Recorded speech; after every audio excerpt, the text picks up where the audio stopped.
Welcome to the White Glove demo for Wacky Wacky West. This award-winning game by Klaus Teuber has players racing to claim sources of wacky water in the town of Rossdorf by building railroads, waterways, and roads. There's one catch.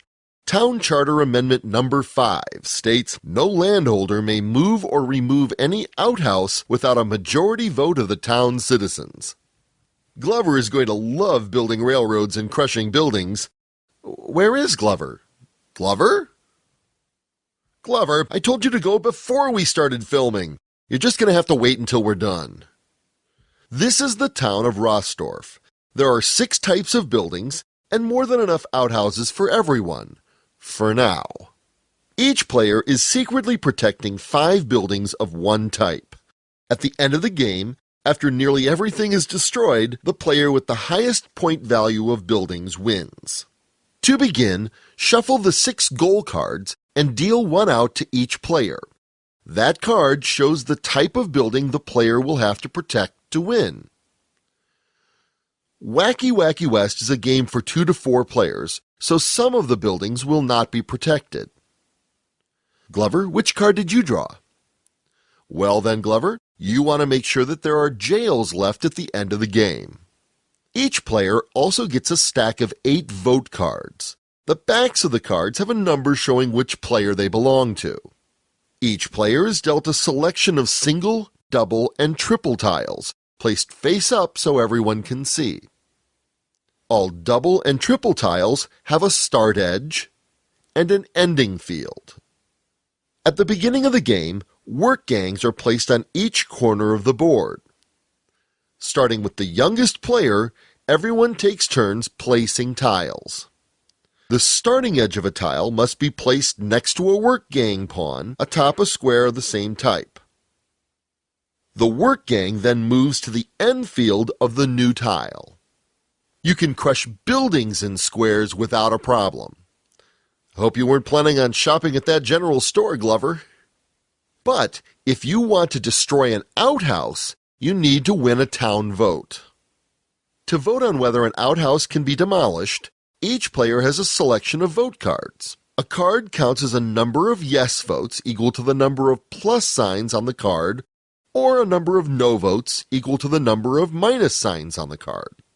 A question mark abstains and is neither a yes nor a no vote. The Joker card counts as either 2 yes votes or 2 no votes. The value is chosen after all other vote cards are revealed. To vote on an outhouse, each player plays 1 or more vote cards. If there are more yes votes than no votes, or if it's a tie, the tile is played and the outhouse is destroyed. If there are more no votes, the player takes back the tile and it is the next player's turn. So is that outhouse destroyed? There are 3 no votes, 2 yes votes, an abstention, and a joker. Without the joker, the outhouse would be saved, but player 3 decides the joker counts as 2 yes votes. The outhouse is destroyed in the name of progress. Don't worry, Glover, there are plenty more outhouses on the board for you to use.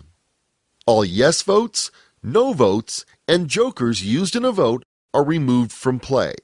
Vote cards with question marks are returned to the player's hand. The vote passed, so the tile remains and the work gang moves to the end field of the latest tile. Rossdorf will quickly become a tangled web of roads, railways, and river passages. Bridges help keep the wacky water flowing by letting roads, railroads, and waterways continue.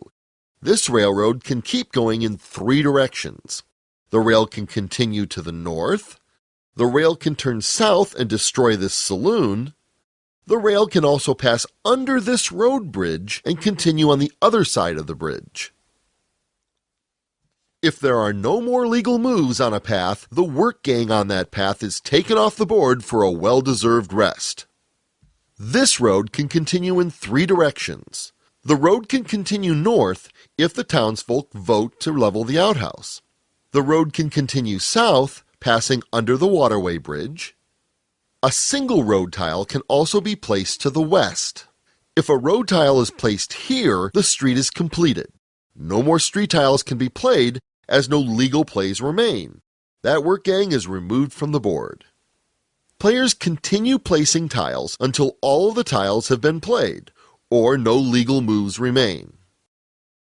At the end of the game, each player receives victory points equal to the total of the numbers next to the remaining buildings that match that player's goal card. This jail is worth 5 victory points to a player with the jail goal card. Hey, that's you, Glover. While this bank is worth 3 points to a player with the bank goal card. And that's how you play Wacky Wacky West. Glover, I did tell you to go before we started filming. You're lucky there's still an outhouse left in Rossdorf. Go ahead, you've earned it.